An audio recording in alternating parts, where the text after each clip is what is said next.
Let me show you how I plan to make money in the crypto market. No time wasted, straight into the chart. And I'm really happy because I don't do any YouTuber stuff in the last video and people seem to love it, really enjoyed it. So I'm just going to do the analysis and show you exactly how I plan to trade this. So I'm bringing this up every single time. This is the key level over here, just above about 25K. This is the structural break that put the bulls in charge. Now, the level which I don't see enough people talking about is the fact that this big move down here, we are just retracing to the 0.236 right now. Actually, let me clean this up. If we do reject off of this level here and come back down, that's actually bearish continuation. Like I want to be bullish. I want to be super excited. But at the same time, we do have resistance over here. And if we were to bounce right here at the bottom of all these wicks where people previously bought, this was support turning into resistance. That is not an unrealistic scenario. So we can't just be putting our net worth in, mortgaging our houses, looking for the longs. Now, while we do have resistance here, the next level I'm watching, if we manage to get above this 236, is around here, around the 36K level, confluent with the 0.382, which I do love to see. Finally, bringing in the moving averages, you can also see more confluence with the 100-week moving average over here. Now, normally I'd go to the daily next, but I'll come back to the daily. First, I want to take a look at the 4-hour time frame. And that's when we, again, let's clean up this chart. That's when we can take a look at the range here. The price right now is bouncing between about 27K over here and breakdown level is now a bit lower, about 26.7K, because look, this is where the range started up here, because data point there, and then here we broke down and we saw that this over here just below is where buyers are stepping in. That means this is where the demand is right now. If we lose this level, all the buyers that were stepping in here no longer exist, and we won't expect to see more buyers until lower down. The key level being over here, around 25K. So what does that do? Creates a trading opportunity below this level, because look, this is going to act as a magnet over here. Buyers are here. Between this level over here at 26.7K and this 25K level, there isn't any level that logically makes sense for buyers to want to aggressively step in on, because anyone who was bullish wanted to accumulate in this range, and now they're going to be panicking and worried that the price isn't actually going to go up. Now, hopefully we don't have to think about this because price is going to go up, because we know longing crypto is always more profitable than shorting it. So let's set this level over here. I'm looking at about 28.5K, but truthfully, I'm going to have to be a bit more aggressive on the breakout because we've had so many failed attempts of this level. This failed, this here failed. I thought this one actually might make it, and we failed again recently. I don't expect us to break through today on a Saturday, because actually most of my breakout and breakdown systems underperform on Saturdays and Sundays, so I just avoid those days to trade on. But yeah, so here we have the supply. So look, same logic. This is where people are selling. This is whenever the price goes here, we're seeing it get pushed back down. So a bunch of people are trying to sell their Bitcoin at these levels. So now we do the same thing we did before. What is the next level that people are going to look to buy at? And for this, we'll have to zoom out a bit. And let's make it the 1 day. And that's where the 1 day becomes useful. Zoom in.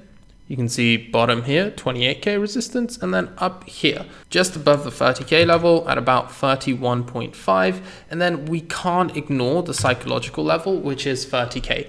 A lot of people will set that level just as a random psychological number that when it hits 30K, I want to sell. So we can't ignore that for whatever plays we're taking. We can wait for it to get there. So here's a trick you can do. There isn't that much recent price data supporting 30K. 31.5K looks a bit better, but we still could see a reaction here just because it's such a significant psychological level. So what do we do?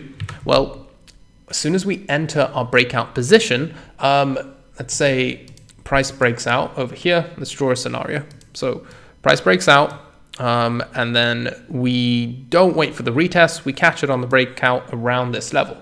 And we're betting the momentum is going to continue and we're not going to get a retest. So we set our stop loss at this level here. And remember, this is just an example trade. Please don't go taking this without actually testing your own systems. And we're targeting up there. This is a great trade, 3.6. Now, remember, a trade has three parts. It's before the trade, during the trade, and after the trade. Before the trade, we need to form our hypothesis for the trade and figure out where we're going to enter and where we're going to exit. Notice we decide where we exit before the trade begins.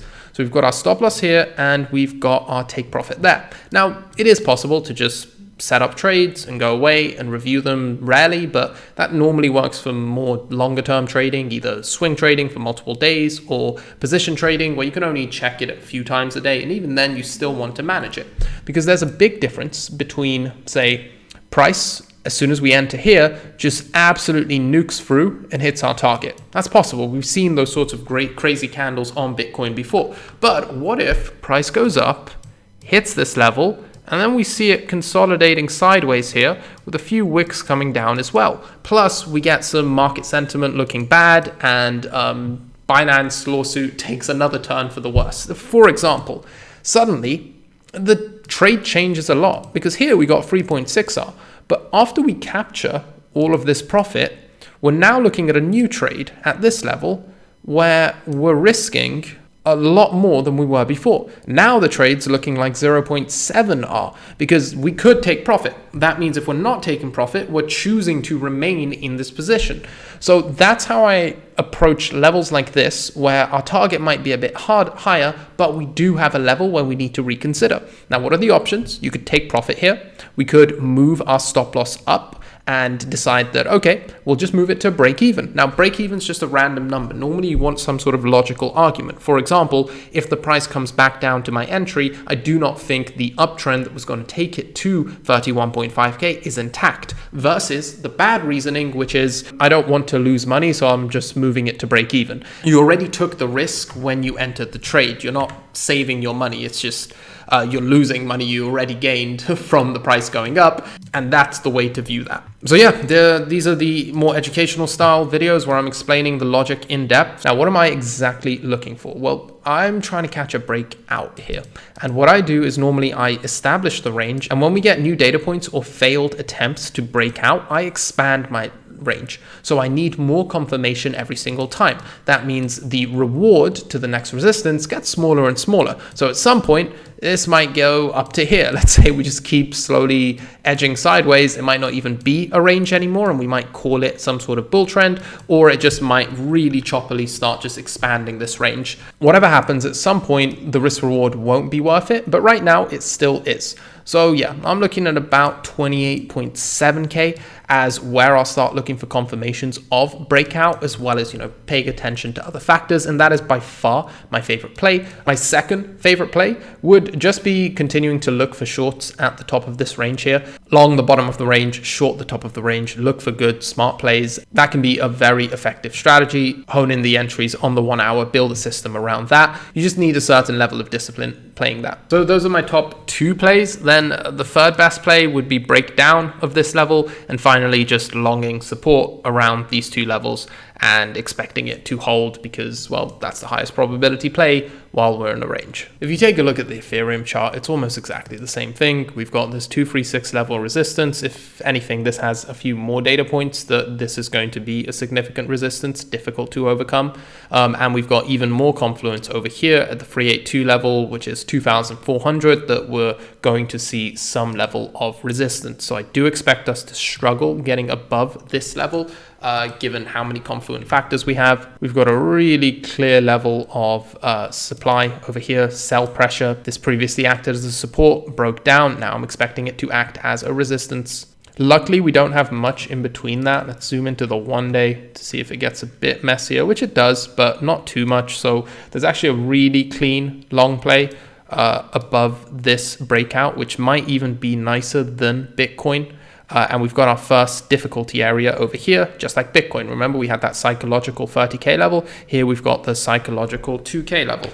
So we pay attention to that, how we respond to that. We might take some profits partially. We might just smash right through it. We'll see what happens there. That's the sort of plays I'm looking for on Ethereum. And if we zoom into the 4 hour, let's clean the chart up. We can see consolidation happening over here. It's a little bit harder to establish clean levels. I'd actually put 1720 as the lower bound with a small deviation here and the upper bound we've got over here about 1850. So those are the two levels I'd be watching. Nice short opportunity there, long opportunity here. Ideal play is the break up, and lastly the break down, another valid play.